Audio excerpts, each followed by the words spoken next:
Good morning friends, আমি রেখা তোমাদের কাছে আরও একবার চলে এসেছি কথা বলার জন্য, গল্প করার জন্য। সবাইকে আমার তরফ থেকে গুড মর্নিং। দেখো আমি এটা কি নিয়েছি, একটা বাটির মধ্যে পুরো ফুটনো গরম জল নিয়েছি, যেটা এখন একটু ঠান্ডা হয়ে গেছে, কিন্তু আমার ভাব নেওয়া হয়ে গেছে। আমার না শরীর কালকে কালকে বলবো না, পরশু আমার শরীরটা অনেকটাই খারাপ ছিল। আমি অনেকটাই অসুস্থ হয়ে পড়েছিলাম আমি, কারণ আমার মাথা যন্ত্রণা করছিল, সর্দি হয়ে গেছিলো।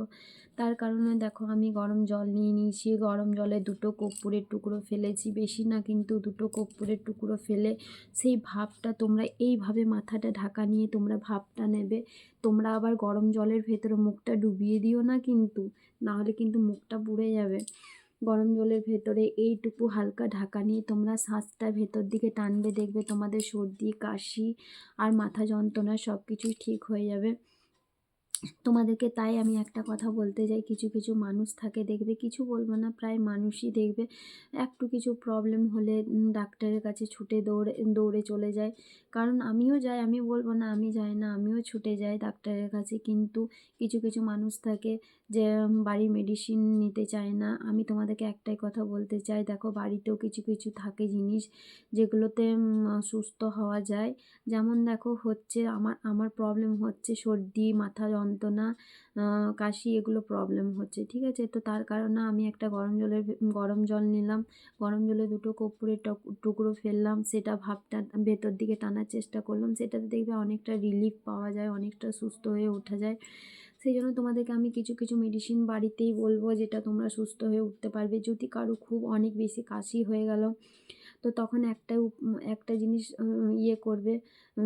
করবে তোমরা দেখবে, একটু বাটিতে একটু ঘি নেবে, বেশি বলবো না, একটু ঘি নেবে, ঘিটার ভেতরে আদাগুলো ছোট ছোট ছোট ছোট টুকরো টুকরো করে আদা কাটবে, ঘিটার ভেতরে আদাটা দিয়ে দিবে, আদা আর একটু গোলমরিচ দেবে, গোলমরিচ দিয়ে ওটা একটু নুন, হলুদ, চিনি পরিমাণে একটু একটু করে সব কিছুই দেবে, সেটাকে ফুটিয়ে নেবে, দেখবে তোমরা সেই জিনিসটাকে খাবে, দেখবে কাশিটা অনেকটাই সেরে যাবে মানে একদম পুরো ক্লিন হয়ে যাবে, কাশি আর হবেই না, তখন সেরে যাবে।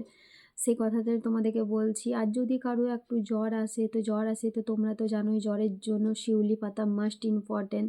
শিউলি পাতার রসটা খাবে, হয়তো একটু খেতে খারাপ লাগবে, কিন্তু এই জিনিসগুলো বাড়ির কিছু কিছু জিনিস আছে যেগুলো তোমরা যদি নিজেরা করো, তাহলে তোমাদেরকে কখনো ডাক্তারখানায় ছুটে যেতে হবে না। আমি বলছি না যে আমি ছুটে যাই না, আমিও যাই ছুটে, কারণ আমি এই জিনিসগুলো বাড়িতে এত মেহনত করে কে করতে যাবে, তার থেকে ভালো ডাক্তারের মেডিসিন নিয়ে নেবো।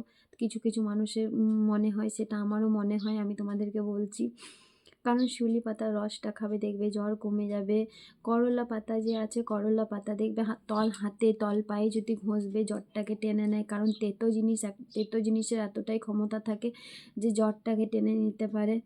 তো তাই তোমাদেরকে বলছি, যদি বেশি কাশি হয় তো বাসক পাতার রস, পেটে ব্যথা হলে গরম জলের একটু মধু দিয়ে খাবে, দেখবে গরম জলের ভেতরে একটু মধু দিয়ে খাবে, পেটে ব্যথা সেরে যাবে। তারপরে তোমাদেরকে আরেকটা জিনিস বলছি, যেটা হচ্ছে থানকুনি পাতা। তোমরা হয়তো জানবে কি না জানি না, থানকুনি পাতা যদি কারো বাড়িতে পাওয়া যায়, সেটা রস করে খাবে, পেটে ব্যথা একদম সেরে যাবে। তারপরেও কিছু কিছু জিনিস থাকে, জ্বর হলে যেন হালকা গরম জল পায়ে পায়ে ডুবিয়ে রাখবে, দেখবে সেটাও রিলিফ পাওয়া যায়, জ্বরটাকে একদম সুস্থ করে দেবে। হালকা গরম জলটাতে কি হয় জানো তো, তোমার যে শরীরের যে জ্বরটা থাকে সেটা গরম জলটার ভেতরে চলে যায়। সেই জন্যই কিছু কিছু টেকনিক বাড়িতেও করা যায়, যেটাতে সুস্থ হওয়া যায়। তাই তোমরা কিছু কিছু বাড়িতে জিনিসগুলো করবে, মেডিসিনগুলো তৈরি করবে, যেটাতে নিজেরা বাড়িতে সুস্থ হতে পারবে।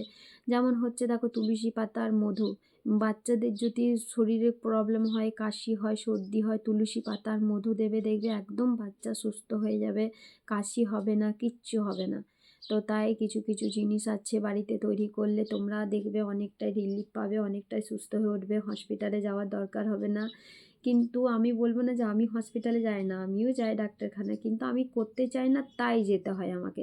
এগুলো যদি আমি বাড়িতে করতে পারি তো আমাকে যেতে হবে না।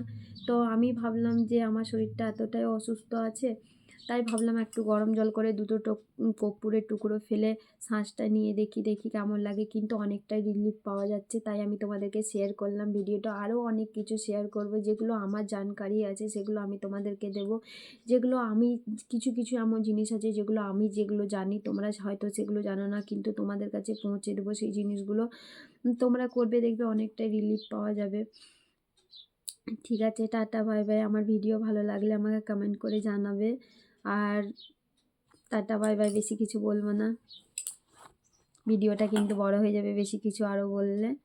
ঠিক আছে, নেক্সট ভিডিও নিয়ে, আরও নতুন ভিডিও নিয়ে আমি তোমাদের কাছে ফিরে আসবো।